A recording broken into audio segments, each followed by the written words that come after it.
Ghana joined the World Network of Biosphere Reserves with the Bia Biosphere Reserve in 1983.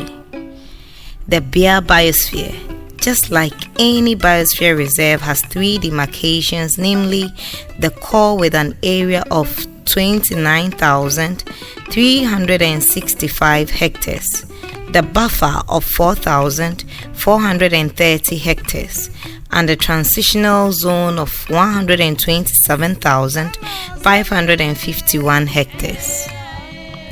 The aim of creating the Bia Biosphere Reserve sought to enhance coexistence of local communities and nature in the transitional areas while protecting and conserving the core area. Bia Biosphere Reserve is located in the western north region of Ghana and is endowed with rich biological and cultural heritage. The implementation of the Bia Biosphere Reserve since 1980 to date shows an increase in human interactions in the transitional zone.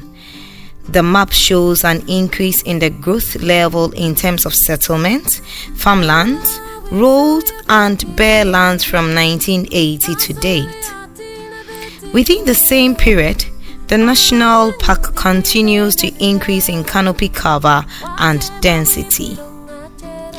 This clearly demonstrates the mutual coexistence of human and nature within the Bia Biosphere Reserve. In the Bia Biosphere Reserve, specifically at Mansukrom community, lies the Bia River. The river is transboundary and is shared between Ghana and Côte d'Ivoire. The Bia River has recorded declining water quality standards resulting from upstream anthropogenic activities such as illegal mining activity, popularly known as galamsey, outside the Biosphere Reserve. According to the Water Resources Commission, the state of the Bia River has moved from fairly good to poor quality. One woman in Mansukrom talked about the impact of the change of water quality on their livelihood.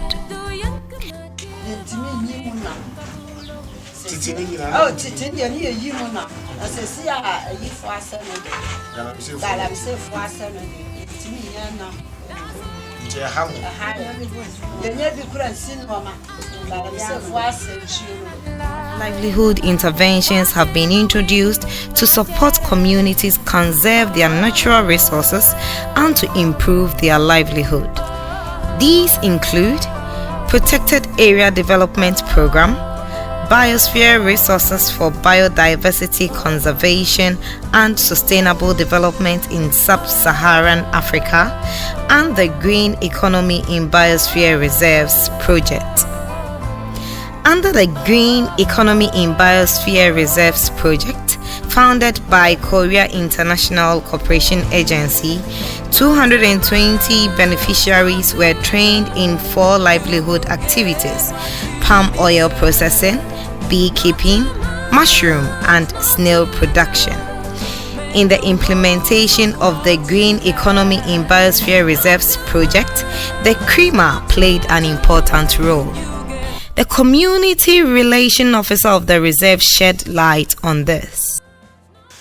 Part of the biosphere or the national park falls within the Juabuso district, and the other part also lies within the Bia West district, and the park is very close to the border of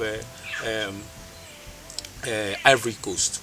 Yeah, so the park is surrounded about 42 communities, and what we have been doing over the days is to ensure that our management strategies, whatever we do not affect the livelihoods of the local people.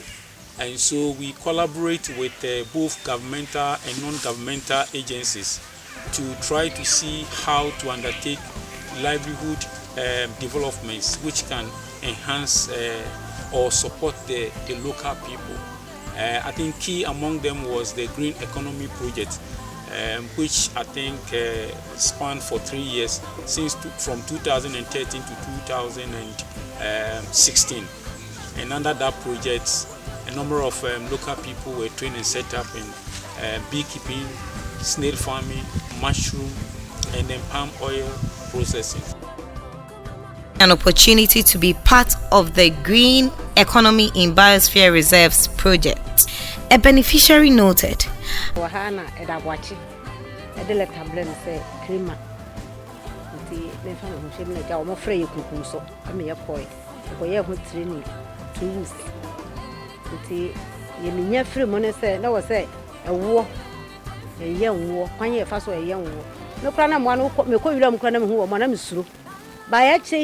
You come, I call you training no buy and dear.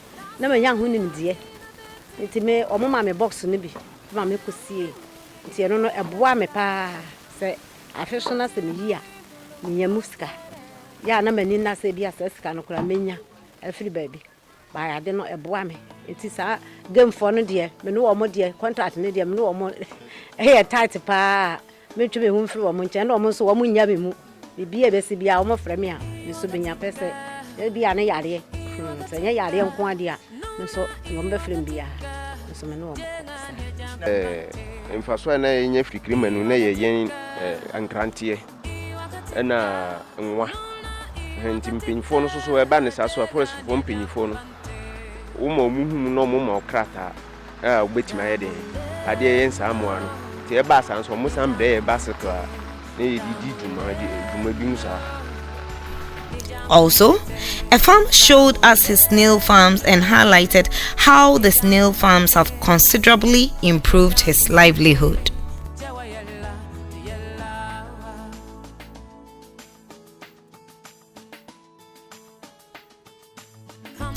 In addressing the question, has the anthropogenic activities within the Bia Biosphere Reserve impacted communities' livelihood and adaptation?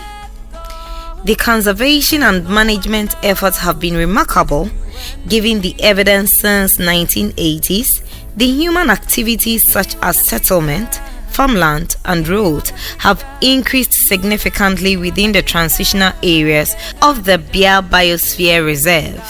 This demonstrates substantial improvement in human-nature coexistence and illustrates in the fact that increased anthropogenic activities within the reserve have not had significant adverse impact on nature. In addition, the increased livelihood interventions has helped ease the pressure on the natural resources in the transitional areas and helped incentivize communities towards supporting conservation. The shift of communities from over-depending on natural resources in the transitional areas is improving the woodlands in the transitional area. However, challenges remain, and the Bia River is a prime example. The river's quality has been deteriorating, resulting from negative human activities outside of the reserve. The poor water quality of the river is preventing communities from deriving the livelihood sources they use to acquire from the river. Expanding alternative livelihood opportunities will provide decent, sustainable, and environmentally friendly jobs to illegal mining communities. This will reduce illegal miners' activities in destroying the water body and its surrounding natural environment.